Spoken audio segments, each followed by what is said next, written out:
Hey everyone, so you're getting ready for the big Class 10 English exam, right? Well, you have come to the perfect place. We're about to break down the entire paper, piece by piece. Think of this as your ultimate roadmap to crushing it. Ready? Let's dive in. Okay, so here's our game plan. We're going to tackle all 6 sections of this paper. We'll start with language study, then move to textual passages, poetry, unseen passages, writing skills, and wrap it all up with creative writing. Trust me, by the time we're done, you'll know exactly what's coming and how to handle every single question. All right, first things first, let's look at the master blueprint. This table is your secret weapon. Seriously, it breaks down the marks and, more importantly, your time. You get 180 minutes total. The plan? 170 minutes for writing, and, this is key, a solid 10 minutes at the end just to review everything. Getting this down is half the battle won. And hey, notice something interesting? The writing skills section gets a whopping 45 minutes for just 15 marks. Why? We'll get to that soon. Okay, let's jump into Section 1, Decoding Language Study. Think of this as your warm-up lap. It's just 10 marks, and you really want to try and knock this out in about 15 minutes. This section is all about grabbing some quick, easy points with grammar and building a strong foundation for the rest of the paper. So, question 1A is broken into 2 bits. First up, A1 gives you a bunch of simple tasks. The best part? You only have to do any 4 of them. We're talking quick wins here, you know? Things like making compound words, fixing punctuation, or finishing a word chain. A little practice, and these 4 marks are pretty much guaranteed. All right, next is A2, which is all about wordplay. You know those tricky words that trip everyone up? We're talking about homophones versus homographs. It's simple when you see it laid out. Homographs? Same spelling, totally different meanings, like a baseball bat and a flang bat. Homophones? They sound the same, but have different spellings and meanings. Think peace as in quiet and piece of cake. Nailing this difference is super important. And to finish off Section 1, you've got Question 1B. Now, these are the slightly more challenging activities, but don't worry, you only have to pick one. This is where they test if you really understand sentence structure. You might be asked to change a degree of comparison or switch a sentence from simple to complex. The trick here is just showing you can be flexible with the grammar rules you know. Okay, time to buckle up for Section 2, Tackling Textual Passages. This one is a big deal, folks. It's worth a massive 20 marks, so we gotta be smart about it. You're going to see 2 passages pulled right from your textbook. Your mission? Prove you know them inside and out. You should plan on spending about 30 minutes here. And you want to know the best part? Both passages follow the exact same 5-step pattern. It's predictable. First, A1 is simple facts. The answer is right there in the text. Then A2 gets a bit more complex, asking you to connect the dots. A3 is all about vocabulary. A4 tests your grammar based on the passage. And finally, A5 is where you get to share your opinion. Once you get this rhythm down, you're unstoppable. All right, let's switch things up and move into Section 3, Analyzing the Poetry section. We're leaving prose behind and diving into the world of verse. This part is worth 10 marks, and you've got about 20 minutes to work your magic. It's all about digging into the language, the rhythm, and the meaning behind the words.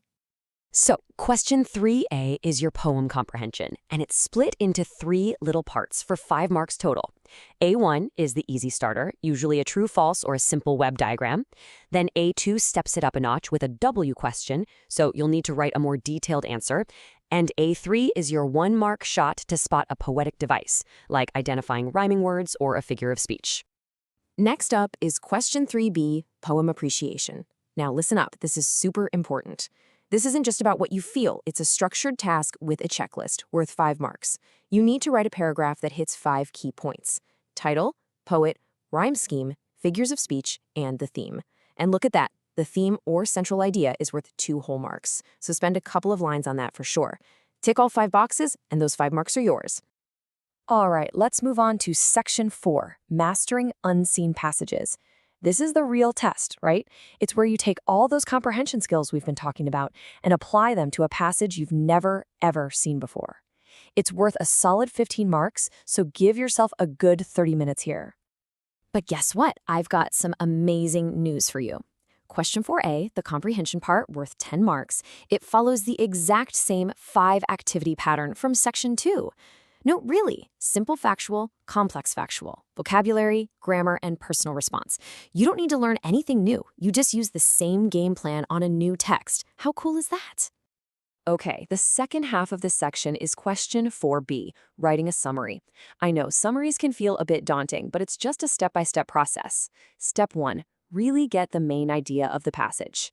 Step 2, be ruthless. Chop out all the extra stuff, examples, quotes, repetitions. Step 3, and this is non-negotiable, use your own words. Don't just copy-paste. Step 4, keep it short, about a third of the original size. And finally, step 5, slap a great title on it. And this right here is why that title is so important. Just look at the breakdown. The title itself gets you 1 mark, the central idea gets you 2, and your language gets you another 2. So the takeaway? A good title and a clear summary of the main idea will bag you most of the marks right off the bat. We've now arrived at section 5, perfecting your writing skills. And remember what we saw in that first chart? This section is a big one, 15 marks, and you get a full 45 minutes to do it. The name of the game here is structure and formality. Getting the format right is just as crucial as what you actually write. First up is question 5, letter writing. You get to pick your poison, formal or informal. Let's break down the difference. A formal letter is for officials, so you need 2 addresses, a subject line, and a polite, to-the-point tone. An informal letter? That's for friends and family. It's way more chill, only 1 address, no subject, and you can be casual. My advice? Go with the one you feel most comfortable with. Moving on to question 6A, you've got another choice to make. Information transfer. Option 1 is verbal to nonverbal. That means you take a paragraph and turn it into something visual, like a flowchart or a table. Option 2 is the exact opposite, nonverbal to verbal. You get a diagram and you have to write a paragraph about it. The golden rule for both? Do not add any new information. Just work with what you're given. And for question 6B, your last choice in this section, you're picking between being a speaker or a debater. You can either write a persuasive speech, with a great intro, middle, and end, or you can tackle a view-counter-view piece. That's where you argue both for and against a topic, like in a debate. It's all about which style fits you best. And here we are, the final stretch. Section 6. Unlocking creative writing. This is it, your time to shine. It's where you get to ditch the rules a bit and let your imagination take over. You've got 30 minutes to earn 10 marks and really show off your creative side. So for question 7A, you pick one of 2 paths. You can expand the theme, which basically means explaining a proverb or cool idea. Or you can become a journalist and write a news report. If you go the news route, just remember the 4 Ps. Past tense, precise language, passive voice, and third person. Oh, and get the format right. Headline, dateline, byline. All right, this is it, the very last choice of the exam, question 7B. You can either be a storyteller or a narrator. Option 1, they give you a starting or ending line, and you build a whole story around it. Option 2, you narrate a personal experience. If you're writing the story, make sure you have some interesting characters. If you're narrating, it's all about using I and me and making the reader feel like they were right there with you. As we wrap this up, I want to leave you with this thought from Rahul Kumar Yadav, whose guide this whole explainer is based on. He says, this is about more than just a study aid. It's a tool to build your confidence. And that's exactly right. This isn't about memorizing stuff. It's about walking into that exam room knowing you've got the skills to handle whatever comes your way. So, there you have it, the complete battle plan for the Class 10 English exam. You know the layout, you know the timing, you know the strategy. The only question left is, what are you waiting for? Which section are you going to start practicing right now?